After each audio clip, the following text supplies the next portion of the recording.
Now guys, this is a very special gaming setup video because in this particular video, I'm gonna be trying out my new PC and we'll see how good it really is for gaming.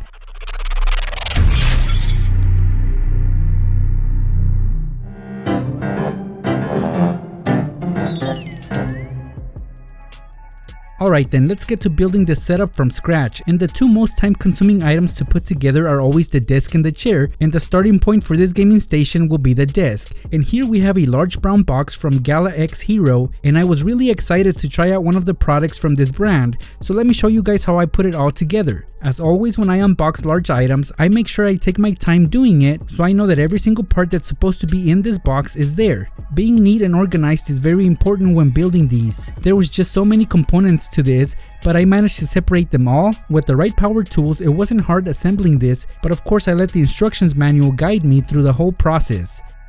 Look at that guys, for 340 bucks, you can get yourself an epic looking desk like this one. This is by far the largest desk that I have built. It's 61 inches long and 30 inches in height. My choice of chair for this project came from a brand called Vipek, and although I had never heard of it, I was intrigued by the name, and so it got me a little excited to open up the large box the chair came in. As you can see, the chair will be matching the desk as far as colors. Both black and red are present on this chair. Normally a chair like this would take me longer to put together, but all the experience that I have acquired from building these over the last few months and the help of my drill just made everything much faster and easier, and within 10 minutes I was able to assemble this Vipek ergonomic chair from the ground up. Prices vary for this chair, but if you get your hands on one of these chairs, it'll be worth it. Now that we got the chair and desk builds out of the way, we can get to the PC I'll be using for this setup, and so I wanted to try something different.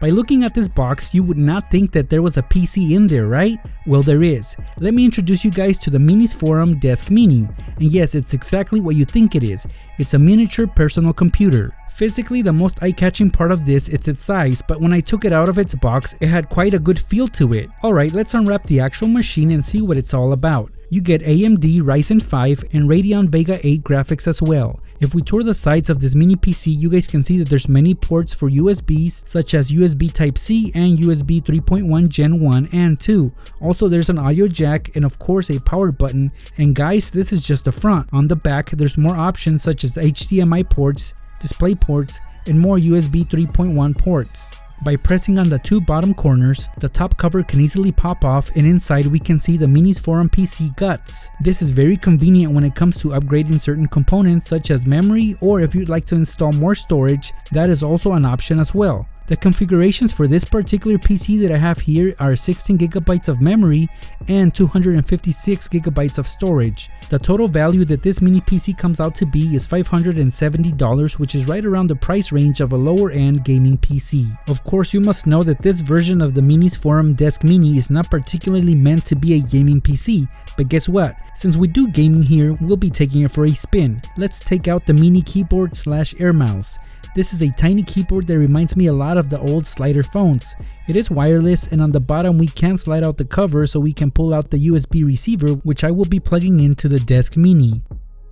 Now guys, before we proceed to testing out this tiny PC, this right here is the AOQ Ultra Slim 15.6 4K portable monitor, and yes, we are dealing with a mini PC, so I decided to go with a small monitor as well for this demo. This monitor is very thin, but it does not mean that it's fragile. It does feel very tough, so for this demonstration, I will be using the stand that was provided in the box. Just look at how awesome that sits on there. I powered the monitor through a USB-C to USB cable and connected the mini PC using a mini HDMI to HDMI cable, so now we will be able to see how well this monitor operates. Going back to the MinisForum Desk Mini, it's worth noting that it does come with Windows 10 fully installed on it, but just like any new product, I had to register it and customize it for my needs. Although the mini keyboard / air mouse was nice to have, I just couldn't operate this PC with it for too long, so I resorted to getting a $15 10-mouse RGB wireless white mouse from Amazon. Just like the air mouse, it does come with a USB receiver and a charging cable. Once fully charged, this 10 mouse was my permanent mouse. As far as the keyboard, I grabbed my Walmir colored glaze white RGB keyboard. Both of these items were fully compatible and the PC recognized them almost instantly as I plugged them in.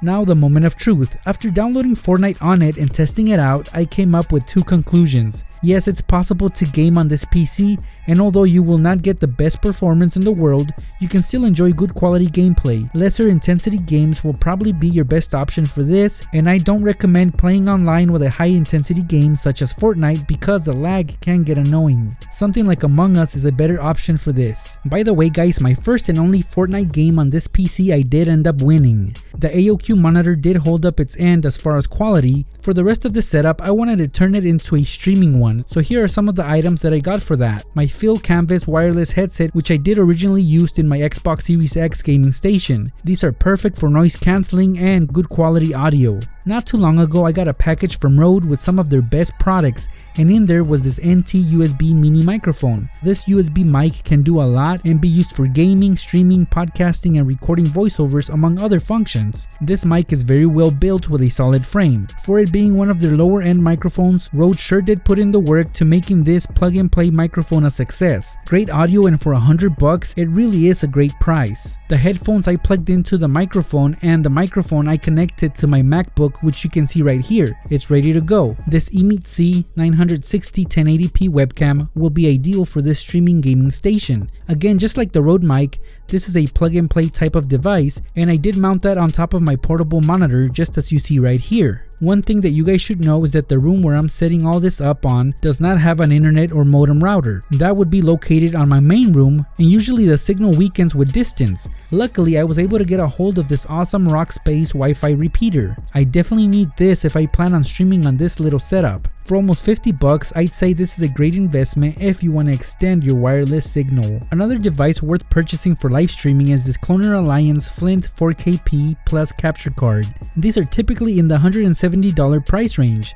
Now this is a lesser known device, but I thought it was worth the shot. When I finally had the capture card in my hand, it felt pretty indestructible, and I say that because the Elgato HT60S capture card felt very fragile compared to the Flint 4KP Plus device. Sure, these two serve the same purpose and have a lot of similarities both physically and performance wise, but I love the fact that with the Cloner Alliance device, I can game in 4K quality while recording or streaming in 1080p at 60 frames per second. So basically that is why it's called the Flint 4KP Plus. You don't have to sacrifice your 4K gameplay to stream at 1080p, which is still the most common way to live stream these days. Lag is almost non-existent, and this works with popular software such as OBS. To finish up this gaming setup, I thought I'd hang up some gaming posters which I had left over from previous setups I've done. These are pretty basic but highly decorative. Check it out guys, that's pretty much how it all looks once everything is put together. Even the chair looked great there. Lighting coming from the desk was perfect, and it's definitely something that I was content with. That concludes my first ever PC gaming setup.